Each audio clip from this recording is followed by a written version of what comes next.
Hi guys, good morning and welcome back once again to the EdWord. I'm your host Eddie, and in today's video I am bringing you my spoiler-filled season review for part 4 of the hit Netflix animated show, which dropped its newest season yesterday. I started it last night and I finished it just now for the hilarious animated show Disenchantment. That's right, it's back with new episodes which dropped yesterday, and I just got done watching it, really enjoyed it, made me laugh, of course. But before I get into all of that, of course, please be warned, this is a spoiler-filled review, so if you haven't started watching the newest season of Disenchantment, or maybe you have started and you're halfway through, or you're in the first 2 or 3 episodes, you might not want to keep watching and listening to this review video because I'm going to be talking about the entire season as I have recently binged it. So I'm going to be talking about spoilers from every episode. So in case you're not caught up or you're currently watching, don't keep watching or listening to this video because spoilers abound. So just be warned. With that being said, let's get right back into it.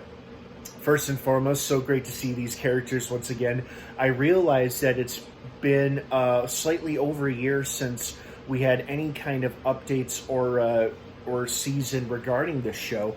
You know, part 3 dropped in January of 2021, and now February of 2022, part 4 has dropped. And I was under the impression at first, before it was quickly made clear while watching this show, that this was not the final season, as I originally thought it was for some reason. I guess it's because I was under the impression that it was going to be 2 halves, like season 1 and season 2, both consisting of 10 episodes each in 2 halves, so 40 episodes altogether. But I guess that's not the plan anymore. So since this ended in the way it did, they obviously have a lot more story they want to tell. I'm not sure how much more story they can do. Perhaps the next 10 episodes will be the final 10 episodes. I don't know. But I enjoyed it nonetheless, and I also love the fact that we finally got an answer question that was first popped up way back in part 1 or season 1 several years ago. You know, they had teased back in season 1 the history of Elfo's heritage, or you know, what he was, because apparently he was half elf, but we didn't know what else he was. And we finally got an answer in like the first or second episode. His mother is not only a queen of the ogres, but an ogre herself. So now we know that he's half elf, half ogre, which would explain why he doesn't look completely like an elf, like the other elves do. And that was just great to get that closure or answer, because I've been curious about that, you know, since season 1, and they have not addressed it these past couple seasons until now. They addressed it in part 4, and I'm just glad we got some confirmation on that. It was a cute, funny reunion between his parents, too. Oh, God, and there were so many hysterical one-liners throughout this whole season that I can't remember all of them, but one of the ones that stand out, when Lucy is first in heaven and he's talking with God and Jerry, and either Lucy or Jerry brings up all the millions of starving people on Earth, and God chuckles and says, "Oh, don't you know, the sooner they starve, the sooner they get to heaven." It cracked me up hearing him say that. Oh, God, Phil Lamar is the best as God. I mean, he's a talented voiceover actor, but God, him playing God in this show is pretty damn funny. I mean, everybody is funny in the character that they do and the voices they perform. Oh, God, but that was just one of the many lines I was just cracking up at. Those first 2 episodes were hysterical. Just violent and funny, hilarious one-liners. Characters had some great moments, too. Everybody had a spot to shine throughout this whole season.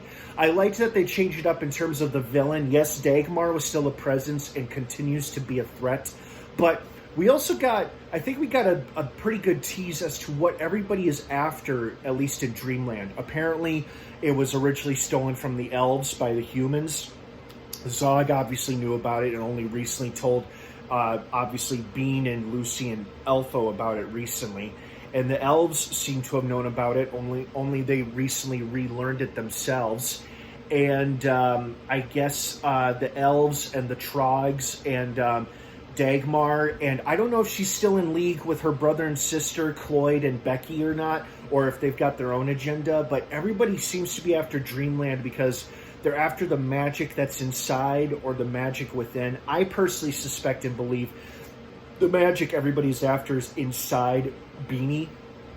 herself, although the goo that they wanted to have her drink or pour down Elfo's throat that the Trogs wanted her to do, that could be the stuff everybody is after. It makes sense to me that elves and Trogs realize that they're from the same ancestral bloodline or the same species, because it's like before they fight, I'm like, shouldn't these guys be working together if they want to retake the castle for their own reasons?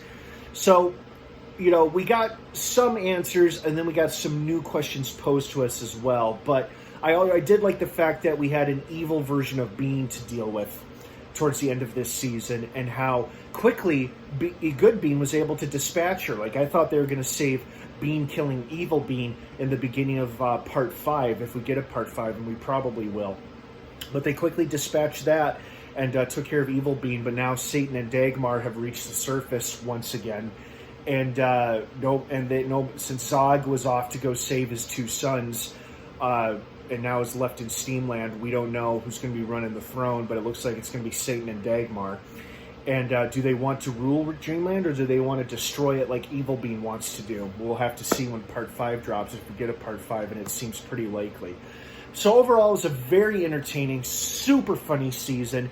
Everybody had a moment to shine. I loved how much healthier the relationship seems between Zog and Bean, and how Zog seems more determined to be a good father than be a rich, righteous king. Like, Bean had to remind him once or twice throughout the season to give up his old greedy ways, because he does seem determined to want to be a good dad. And one of my favorite other lines is like, the third kid, I'll get it right this time, or something like that, referring to Jasper the bear boy. Oh God, that was funny. And then I did love how in the final episode we got confirmation that Ursula, Zog's love, was not dead after that firefall, but she was a captive of the freak show along with everyone else, including the racist antelope and the laughing horse. And of course Freckles himself was now captive as well. Oh God, and Oddball apparently too now. So that'll be an interesting start to the beginning of Part 5 at least.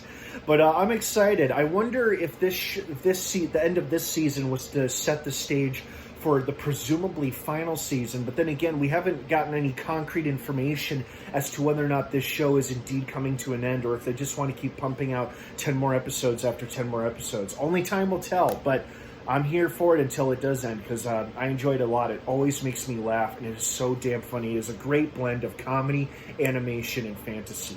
And I enjoy it a lot, which is why I keep watching, and I assume and hope that's why you all watch it too. So, hope you enjoyed this season as much as I did. What did you think of it? I'd love to hear your thoughts and feelings on it. Thank you so much for watching. Have an awesome rest of your day if I don't see you. I'm going to be very busy today uploading quite a few other videos throughout the course of the day, so stay tuned for those as well. Have a good one, everyone. Thanks for watching, and of course, until next time, may the Force be with you.